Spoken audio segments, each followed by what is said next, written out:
Bagaimana cara meningkatkan atau menguatkan ingatan? Baik. Satu, ada 4 cara. Kalau Anda ingin dikuatkan oleh Allah dalam menghafal atau belajar mengingat sesuatu, ada 4 cara. Dan ini jawaban terakhir kali. Yang sisanya insya Allah di pertemuan selanjutnya. Pertama, ada 4 sifat hafalan. 4 sifat hafalan sebelum kami terangkan caranya. Satu, ada orang yang cepat menghafal, jadi begitu disampaikan cepat hafalnya. Ya. Dan sulit lupanya. Sulit lupa. Di cepat hafal, sulit lupa. Lambat lupanya. Satu, ini yang bagus. Yang kedua, ya, lambat hafalnya, tapi lambat juga lupanya. Ingatnya lama, setelah nempel juga susah lupanya. Yang ketiga, cepat hafalnya, cepat lupanya. Baru dihafalkan begini, oh hadis nomor sekian, keluar dari masjid lupa lagi. Bisa ya. Yang terakhir ini yang agak repot. Lambat hafalnya, cepat lupanya. Sudah ditulis-tulis dia, begitu dihafalkan, langsung lupa. Ini yang berbahaya ya. Anda pilih mana di antara yang 4 ini? Nah, cepat hafal, lambat. Kalau bisa cepat hafal, tidak lupa-lupa. Ya. Ada orang-orang tertentu yang Masya Allah hafalnya cepat. Bukan mau ingat, mau lupa susah. Bukan mau ingat, mau lupa susah. Ada yang begitu tuh. Di antaranya Imam Sulaiman dikenal dengan Abu Daud. Kemarin saya ceritakan ya, yang lahir tahun 202 Hijriah. Abu Daud As-Sijistani. Itu ulama yang sangat luar biasa. Ketika menghafal cepat, mau lupa susah. Ya. Al-Bukhari, Abu Hurairah dan sejenisnya. Baik. Nah, kalau Anda ingin menemukan tipikal yang demikian, di antara tata caranya, Anda bisa buka di kitab At-Tibyan, karang Imam An-Nawawi. Saya rangkum cepat saja. Satu, meluruskan niat. Meluruskan niat saat mau belajar.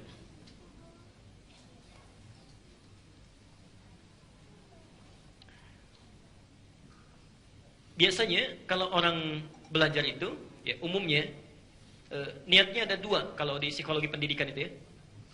Ada instruktif, ada ekstrinsiktif. Ya.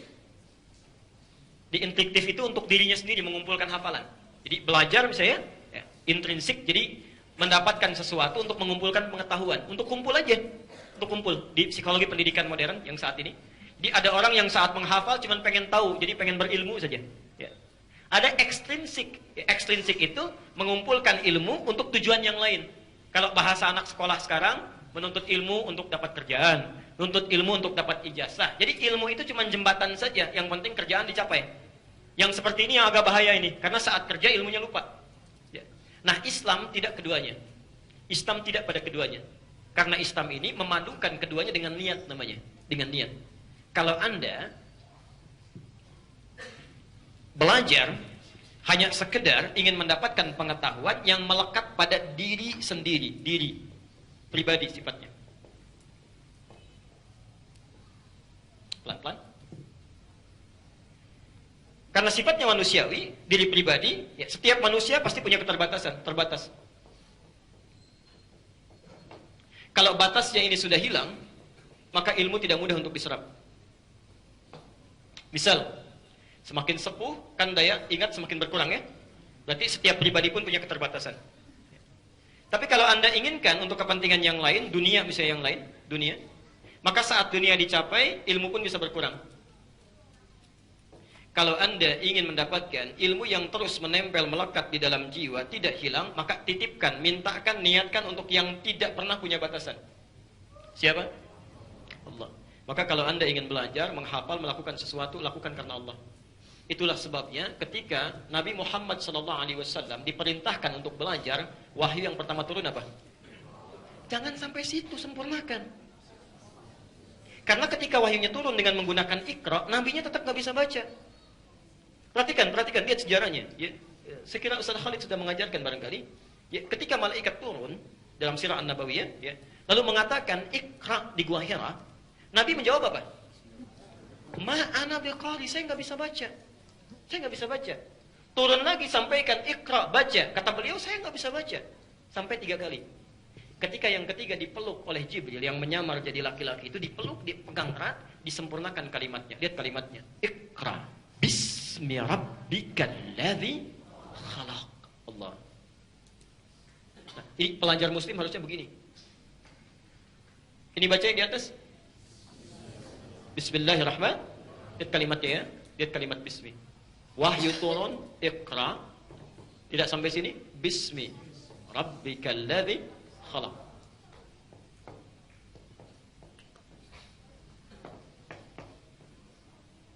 Satu, dua, tiga. Perhatikan sini. Saat kalimatnya disempurnakan, seketika Nabi bisa mengikuti bacaannya. Ya. Seakan-akan ada isyarat di sini, Muhammad baca. Jangan karena engkau tidak pernah punya guru yang mengajarkan. Kamu tidak pernah bisa ada kesempatan untuk belajar. Tidak punya kemampuan untuk membacakan sesuatu. Lakukan semua itu bismi rabbik, karena Tuhanmu. Niatkan karena Allah, inginkan karena Allah. Yang menciptakan kamu saja begitu mudah, apalagi membuat kamu bisa mengikuti bacaan. Maka ketika sesuatu dilakukan karena Allah, Nabi yang tadinya tidak bisa mengucapkan bacaan itu ditanamkan oleh Allah Qur'annya dalam dirinya. Maka turunlah Quran, dibacakan oleh beliau, baru bisa membaca. Ikra, ikra, ikra, mengikuti bacaannya. Di sini ada isyarat, mohon maaf ya, jangankan yang susah, jangankan yang sulit, yang mustahil pun, kalau Anda lakukan karena Allah, maka akan dimudahkan oleh Allah. Saya usia sudah 70 tahun Pak, kayaknya kalau untuk menghafal Al-Quran, sudah hilang kesempatannya, apalagi Qurannya setebal ini misalnya. Anda 70 tahun, ada yang 82 tahun gak bisa baca, gak bisa nulis, cuman mendengar saja, 2 tahun hafal Quran. 2 tahun hafal Quran. Anda yang bisa baca, bisa nulis. Masya Allah. Masa sudah 2 tahun belum hafal-hafal juga? Ya. Sampai kapan? Ya. Lihat sini. Karena itulah, kalimat bismi dalam ayat Iqra, ba-nya menggunakan alif begini. Lihat. Cuma ayat ini, yang kalimat ba-nya menggunakan alif. Sedangkan kalimat bismillah yang lain, bismillahirrahmanirrahim, ba-nya nggak ada alifnya. Jadi kalau di mushaf Anda tidak ada alifnya, itu salah itu mushafnya. Keliru tulisannya, harus ada alifnya. Karena tanda alif ini menunjukkan peristiwa bahwa alif itu menunjukkan panjang, sesuatu proses yang panjang. Ya. Umumnya kalau harokatnya ba, ada harokat kasrah, bi, itu alif gak ada. Kalau ada ya wajar, tapi alif gak ada. Karena alif itu biasanya menunjukkan satu makna, huruf yang dibaca a panjang. Ada huruf ta begini, dikasih alif begini, baca ta. Ada huruf fa, dikasih alif, baca fa. Selalu a panjang. Kok bisa yang ini harokatnya ba, kasrah, tapi ada alifnya? Ingin menunjukkan pesan kepada kita bahwa ini menunjuk satu kisah. Ada orang yang ketika diminta baca, panjang prosesnya, gak bisa-bisa. Tapi ketika dilakukan karena Allah, begitu cepatnya. Saking cepatnya, pengen cepat dikuasai. Ya. Sudah bisa dibacakan, pengen cepat-cepat. Sampai turun ayat di Quran surah 75, ayat 16-18 itu. La tuharrik bihi lisanaka lita'jala bi. Muhammad, jangan cepat-cepat engkau lafadzkan itu untuk sekadar menghafalkannya. Kenapa? Inna jama'nahu wa qur'anah. Karena kami sudah tanamkan itu dalam jiwamu. Orang-orang yang mengingat, menghafal karena Allah, dia tidak akan capek mengingatnya. Allah yang akan tanamkan apa yang diingatnya dalam jiwanya. Jelas sampai sini? Jadi coba cek, barangkali anak-anak agak terlambat menghafal, mengingat dalam pelajaran di sekolahnya, karena mungkin tidak diarahkan meniatkan pelajarannya karena Allah. Ya. Termasuk Anda yang datang ke sini mau taklim, mungkin agak sulit mengingat sesuatu. Coba cek niatnya, sudah benar belum karena Allah? Jangan ke sini ketemu teman, ya, pengen cuma lihat ustadznya, macam-macam dan sebagainya. Ya, hati-hati. Ya, baik. Yang kedua, saya agak cepat. Satu niat, yang kedua kesungguhan. Ada kesungguhan. Sungguh. Di antaranya mencatat, ya, berdoa.